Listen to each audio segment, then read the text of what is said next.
Sa number 6, negosyante patay sa pagpaniro sang riding in tandem.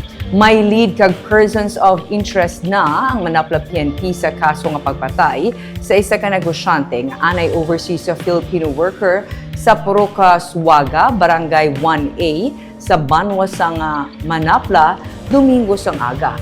Base sa investigasyon, may igo sang bala sa nawala nga dulungan kag ulo ang biktima nga ginkilala kay alias Mau, 57 anyos, residente sa nasambit nga barangay. Nagwa sa investigasyon nga papauli na kag nagamaneho sa iya salakyan si alias Mau upod sa iya asawa nga maestra. Sa gintiro ang biktima sa makapila ka beses ng gunman na nagasupsok sang delargo itong nga jacket kag naka-bonnet.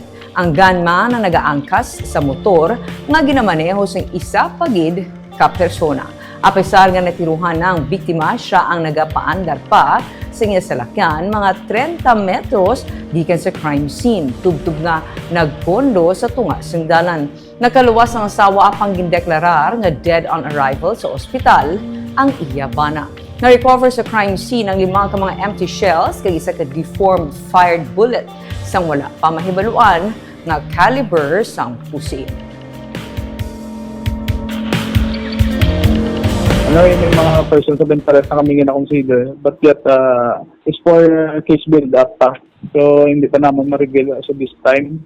May possible motive na kami na ngayon na-develop, pero we cannot reveal it to the public considering that it's still under investigation. May siya mo, actually may idea kami niya kung sino na nga pa, sinong tao before na doon nag-atrasaway sila.